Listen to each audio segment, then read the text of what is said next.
როგორ უნდა უზრუნველყოს ქვეყანამ გლობალური არასტაბილურობისა და რეგიონული უსაფრთხოების მზარდი გამოწვევების ფონზე მდგრადი ეკონომიკური განვითარება. საქართველოს დედაქალაქის საერთაშორისო ფორუმის მასპინძელია. თბილისის მდგრადი განვითარების ფორუმზე შეკრებილი დიპლომატები, საერთაშორისო ორგანიზაციები, ქართველი და უცხოელი ექსპერტები და ბიზნესმენები პანელურ დისკუსიებს მართავენ. მშვიდობის დაცვა და ქვეყნის სატრანზიტო პოტენციალის მაქსიმალურად გამოყენება დღეს ხელისუფლების წარმომადგენელთა თითქმის ყველა გამოსვლაში იყო აქცენტირებული. მით უმეტეს იმ ფონზე, როცა გლობალური დაძაბულობისა და უკრაინის თუ ახლო აღმოსავლეთში მიმდინარე მოვლენების გამო უსაფრთხო სავაჭრო დერეფნების მოძიება საისოცხლო მნიშვნელობას იძლევა. ამ კონტექსტში საინტერესო იყო ფორუმის მონაწილე დასავლელი მკვლევარების მოსმენაც, რომლებმაც დღეს ბევრი ისაუბრეს მსოფლიოში მიმდინარე კონფლიქტების საქართველოზე გავლენის შესახებ და დასავლეთიდან მზარდ ზეწოლაზე. ყურადღების მიღმა ოფიციალური თბილისის მიმართ ევროპის ქვეყნების გამწვავებული რიტორიკა და გზავნილებიც არ დარჩენილა, რასაც ანალიტიკოსები კონკრეტული მიზეზით ხსნიან. ქვეყნის სოციალურ-ეკონომიკური განვითარება და ეკონომიკური ზრდა, ადამიანური კაპიტალის განვითარება და განათლების როლი, ინოვაციები და ხელოვნური ინტელექტი, ენერგოსექტორი, სივრცითი მოწყობა, ურბანული დაგეგმარება თუ სატრანსპორტო რეფორმა, მწვანე ეკოლოგიურად სუფთა ქალაქი და რეკრეაცია, უსაფრთხო სახელმწიფო მოქალაქეებისთვის. ეს თემები რიგით მე-16 მდგრადი განვითარების რეგიონული ფორუმის ორდღიანი დისკუსიების განსახილველი საკითხებია. თუმცა ღონისძიების ოფიციალურ გახსნით სიტყვაში ხელისუფლების პირველ პირთა გამოსვლის მთავარი აქცენტი მშვიდობის მნიშვნელობაზე კეთდებოდა. მათი განცხადებით, ნებისმიერ საკითხზე მსჯელობა აზრს მოკლებულია, თუ ხელისუფალთა პოლიტიკის მთავარი მიზანი მშვიდობის შენარჩუნება არ არის. განსაკუთრებით შექმნილ გეოპოლიტიკურ რეალობაში, როცა საქართველოსთან ძალიან ახლოს ცხელი წერტილები ჯერ კიდევ არ ჩამქრალა. გლობალური ბუნდოვანებისა და მედია აღქმების ეპოქაში განსაკუთრებული მნიშვნელობა ენიჭება იმ ვექტორს, რომლის ერთგულით საქართველოს დღევანდელი ხელისუფლებაა. ესაა მშვიდობა, სტაბილურობა, მდგრადი განვითარება, სუვერენიტეტი, ეროვნული ინტერესების დაცვა და სიმართლის სადარაჯოზე დგომა. ჩვენ კარგად ვაცნობიერებთ, რომ სწრაფად ცვალებად სამყაროში გადარჩენის გზა მშვიდობის დაცვასა და დაბალანსებულ მულტივექტორულ საგარეო პოლიტიკაზე გადის. ეს არის ის მყარი ფუნდამენტი, რომელიც ქვეყნის მდგრად ეკონომიკურ განვითარებას განაპირობებს.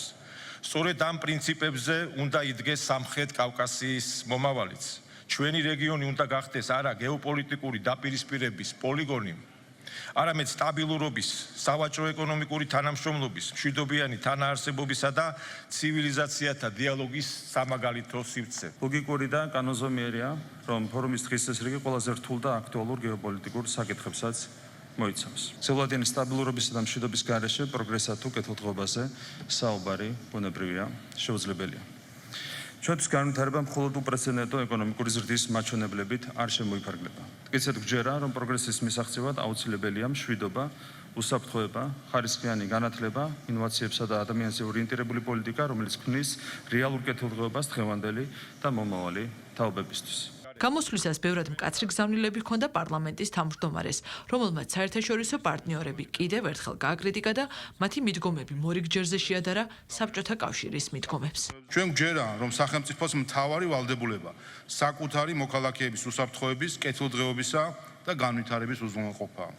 სწორედ ამ პრინციპით ვაფასებთ საერთაშორისო პროცესებს და სწორედ ამ პრინციპით ვაშენებთ პარტნიორულ ურთიერთობებს მსოფლიოს ქვეყნებთან. საკმარისია გლობალურ იდეოლოგიას მოერგო და მისი უპირობო ჭეშმარიტება აღიარო, რომ წითელ ხალიჩებს გაგიგებენ, ქებადიდებას არ დაიშურებენ, არჩევნებშიც დაგეხმარებიან ჭყალებში და კანონის უზენაესობის თუ ადამიანის უფლებების დარღვევებზეც თვალს დაგიხუჭავენ.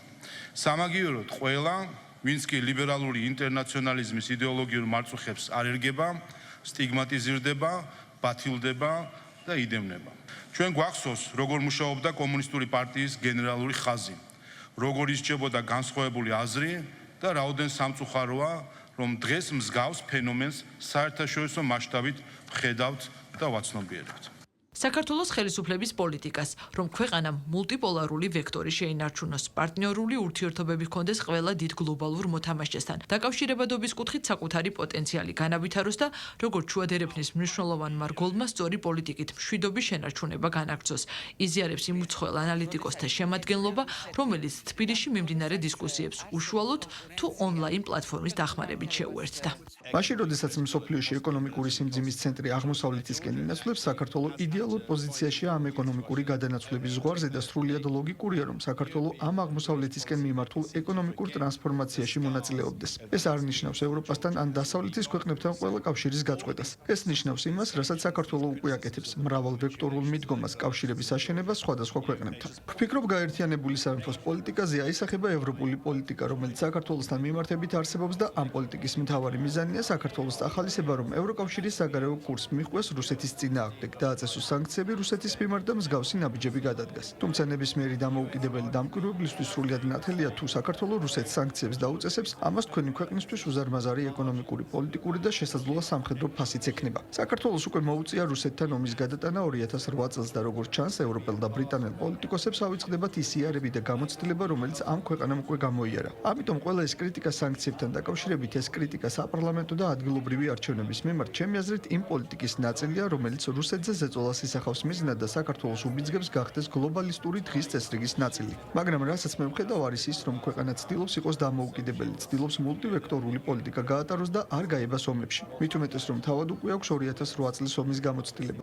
საქართველოს როლი ძალიან მნიშვნელოვანია დაკავშირებადობის თვალსაზრისით მთელი კავკასიის რეგიონისთვის.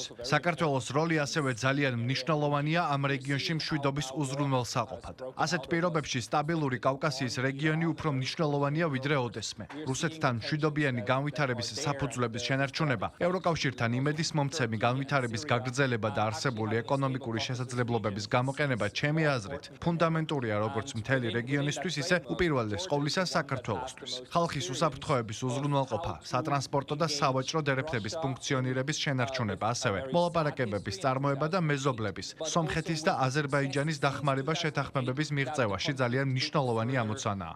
ვფიქრობ, საქართველოს ამ მიმართულებით ბოლო 10 წლეულის განმავლობაში წარმატებით მუშაობდა. საქართველოს გამოწვევაა იმის განსაზღვრა, როგორ იყოს ხიდი სხვადასხვა ერებს შორის და არა პაიკი დიდი ძალების დაპირისპირებაში. ჩემი აზრით, მსოფლიოსთვის უმთავრესი ამოცანაა თავიდან აიცილოს ბირთვული ომი დიდ სახელმწიფოებს შორის. მეორე ამოცანაა, რომ შუაში მოქცეული ქვეყნები არ აღმოჩნდნენ პროქსი კონფლიქტების ხაფანგში. დიდ ძალებს აქვთ უფლება თავიანთ საზღვრებთან არ ჰყავდეთ სხვა დიდი ძალებისგან მომდინარე უსაფრთხოების საფრთხეები. ამიტომ მე ვისურვებდი, რომ სამხრეთ კავკასიის მსგავსი რეგიონები არ გამხდარიყვნენ ნატოსა თუ სხვა ძალების კონკურენციის ობიექტები. უკრაინა ჩემი აზრით აუცილებლად ნეიტრალური ქვეყანა უნდა ყოფილიყო. ასევე დიდმა სახელმწიფოებმა პატივი უნდა სცენ ერთმანეთის წითელ ხაზებს, არა იმისთვის, რომ მცირე ქვეყნებზე კონტროლი მოიპოვონ, არამედ პირიქით, იმისთვის, რომ კარგი მეზობლები იყვნენ. ასეთია ჩემი შეხედულება ამ საკითხზე და მე ძალიან მაწუხებს ევროპის ჩარევა სამხრეთ კავკასიაში. ევროპაში უგულისხმობ ევროკავშირს. ვფიქრობ, ეს სრულიად შეუსაბამოა. ევროკავშირი თამაშობს უკიდურესად საშიშ თამაშს, რომელიც მისი მისიის ფარგლებს მნიშვნელოვნად სცდება. ჩვენ არ უნდა ვთამაშობდეთ გეოპოლიტიკურ თამაშებს. ჩვენ უნდა ვიყოთ ორიენტირებული კეთილდღეობაზე, მშვიდობასა და ეკონომიკურ განვითარებაზე. ფორუმი, რომელიც 2007 წლიდან თბილისის მერიის პატრონაჟით იმართება, წლიდან წლამდე ეტაპობრივად ჩამოყალიბდა მიმდინარე აქტუალური საკითხების განხილვისა და უკეთეს მომავალზე მსჯელობის რეგიონულ ღონისძიებად.